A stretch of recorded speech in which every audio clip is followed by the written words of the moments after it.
Hello students, कैसे हैं।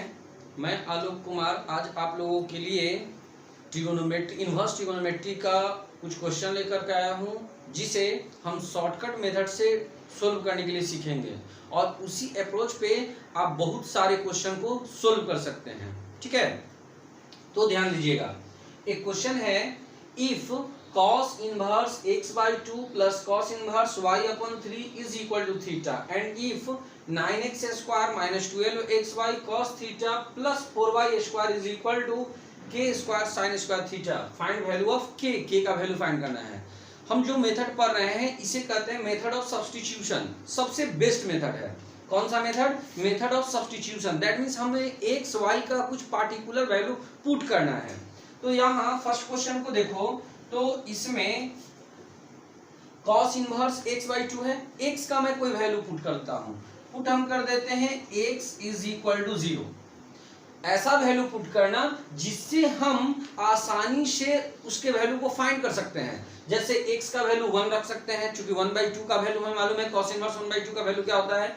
2 भी पुट कर सकते थे, 0 पुट किए। ऐसा नहीं कि 3 पुट कर देना 3/2, तो परेशानी हो जाएगी। इसी तरह से यहाँ y इज इक्वल टू हम क्या पुट कर सकते हैं? अगर मैं मान लो 1 पुट करता हूँ, तो 1 पुट करेंगे तो 1/3 हो जाएगा।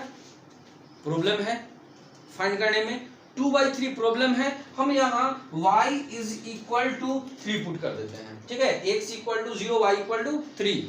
अब यदि मैं ऐसा करता हूँ तो cos इनवर्स 0 हो जाएगा और plus cos inverse 1 is equal to theta. cos inverse 0 किसका वैल्यू? cos 90 और 1 किसका वैल्यू? 0 का, थीटा। तो यहां से हमें 90 plus 0 theta, therefore theta is equal to 90 degree मिला। अब थीटा x और y का वैल्यू इसमें फिर से हम पुट करते हैं। नाउ यहां 9x स्क्वायर है, x का वैल्यू अगर 0 पुट करते हैं तो 0 हो जाएगा, माइनस x का वैल्यू 0 पुट करेंगे तो ये पूरा सिस्टम भी 0 हो जाएगा। और इसमें यदि मैं y का वैल्यू 3 पुट करता हूं तो कितना हो जाएगा? 3 का square 9 is equal to k square sine square 90। तो यह हो गया 36 is equal to k square, और साइन 90 का वैल्यू आपको मालूम है 1। Therefore k is equal to plus minus 6, that is your answer। बस हो गया। तो हम क्वेश्चन को अगर method of substitution method use करते हैं, x का कोई पार्टिकुलर वैल्यू सोच करके सोल्व करते हैं, तो क्वेश्चन को बहुत ही आसानी से हम सोल्व कर सकते हैं। देखिए नेक्स्ट क्वेश्चन कह रहा है क्या अगला, if x square plus y square plus z square is equal to k square, then the value of tan inverse xy upon z के tan inverse yz upon x के plus tan inverse zx equal to y के is. यदि आपके पास option है x y z का value हम कोई पुट किए और हो सकता है कि हमारे पास दो आंसर आए, तो x y z में से किसी वैल्यू को फिर चेंज कर कर देखें कि उसमें से रिजल्ट कौन दे रहा है। लाइक दिस, यहाँ पर इस क्वेश्चन को देखते हैं, तो यहाँ पुट कर लेते हैं x square plus y square plus z square equal to k square है। ऐसा तो रिस्ट्रिक्शन नहीं है कि x y z इक्वल नहीं है, तो हम x y z सबको इक्वल मान लेते हैं और क्या कर देते हैं, इसका वैल्यू 1 पुट कर देते हैं। x equal to y equal to z equal to 1, तो 1 जैसे ही पुट करेंगे तो 1 plus 1 k square, therefore k का वैल्यू हमें मिलेगा √3। नाउ अब देखो इसका वैल्यू हमें फाइंड करना है, तो tan इनवर्स x का वैल्यू 1, y का वैल्यू 1, z का वैल्यू 1, k। तो tan inverse 1/√3, tan inverse 1/√3, tan inverse 1/√3, तो 3 इंटू tan इनवर्स 1/√3 किसका वैल्यू होता है? तो tan 30, देयरफॉर π/6 1/√3 होता है, कैंसिल। तो यहाँ π/2, that is your option number A. तो बिल्कुल समझ गए होंगे। तो यहाँ हमें x y z का कोई पार्टिकुलर वैल्यू पुट करना है जिससे कि हम क्वेश्चन को सोल्व करें, और कोई जरूरी नहीं है कि हम x y z, हम ऐसा भी कर सकते थे x का वैल्यू 1, y का वैल्यू, लेकिन अगर अलग अलग वैल्यू पुट करते तो हमें फाइंड करने में प्रॉब्लम हो सकती थी। तो हम ऐसे सुटेबल वैल्यू सोचे जिससे कि हम आसानी से रिजल्ट को फाइंड कर सकें। तो चलिए नेक्स्ट देखते हैं अगला क्वेश्चन। चलिए नेक्स्ट क्वेश्चन है tan inverse c1x minus y upon c1y plus x plus tan inverse c2 minus c1 upon 1 plus c1 into c2। इस तरह से है आपका गिवन। करा क्या कि इसका वैल्यू क्या होगा, ए दिया हुआ है। सबसे पहले हम ये देखेंगे कि जो हमारे पास ऑप्शन है उसमें c1 c2 c3 के फॉर्म में नहीं है। देयरफॉर c1 c2 c3 की मुझे कोई रिक्वायरमेंट नहीं है। बात समझना, यहाँ पर जो ऑप्शन है उसमें c1 c2 c3 constant term नहीं है। दैट मीन्स हमें उसका कोई एप्लीकेशन यूज नहीं है। तो हम ऐसा कर सकते हैं कि पुट कर देते हैं c1 c2 c3 cn तक का जो वैल्यू है सबको 0।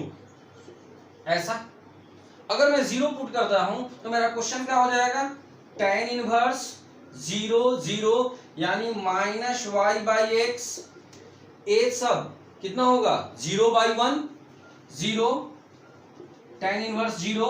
यहां पर भी tan inverse 0 dot dot dot. इसका वैल्यू भी हमें मिलेगा tan इनवर्स 0 और इसका वैल्यू हमें मिल जाएगा tan इनवर्स 1/0। ऐसा होगा।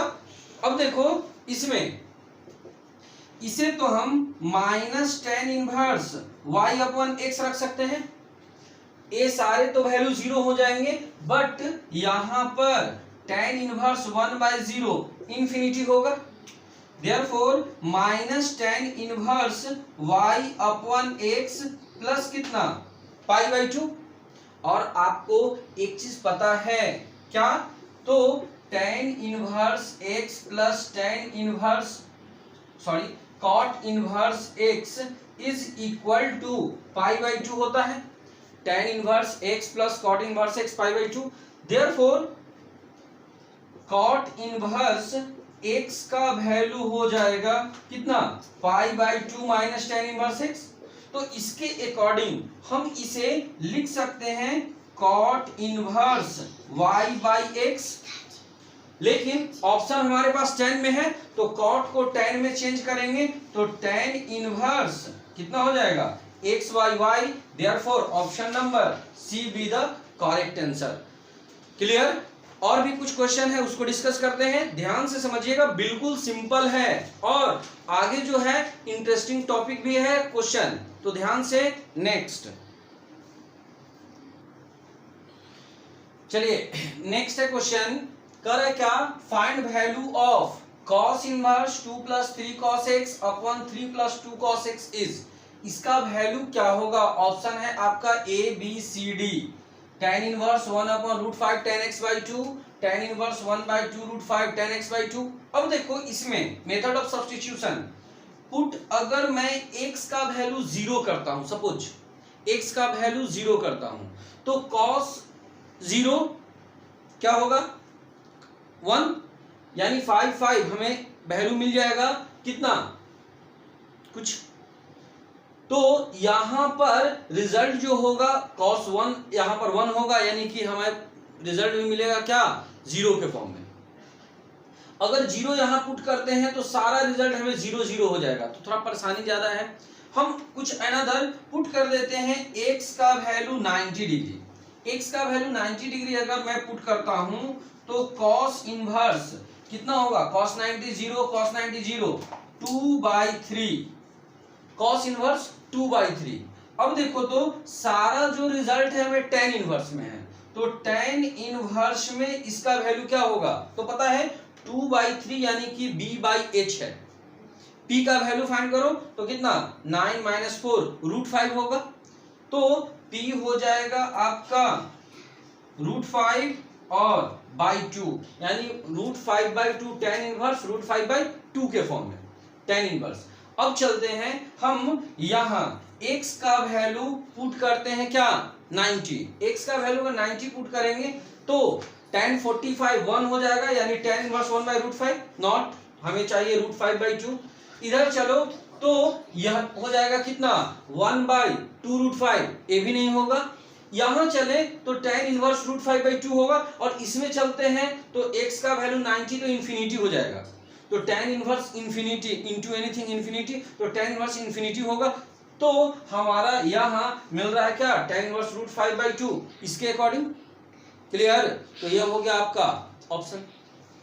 नेक्स्ट है आपका क्वेश्चन कह रहा कि Sn इज इक्वल टू यह है n टर्म्स का सम दिया हुआ है, कह रहा है कि इसका वैल्यू क्या होगा n टर्म्स का सम। सबसे सिंपल n टर्म्स का सम है, हम ऐसा करते हैं कि x के n के जगह n का जो वैल्यू है, एक सेकेंड क्वेश्चन सही से लिखो है ना, हाँ, n के जगह मैं 1 पुट कर देता हूं, n is equal to 1, n is equal to 1 means 1 term का सम। तो S1 का वैल्यू कितना हो जाएगा, सिर्फ ये first term, therefore tan inverse x upon x² plus 2। अब हमें ये देखना है कि n इज इक्वल टू 1 के लिए कौन सा ऑप्शन सेटिस्फाई कर रहा है। अगर दो ऑप्शन आंसर में हो जाए, सपोज हम n का वैल्यू पुट किए और हमारा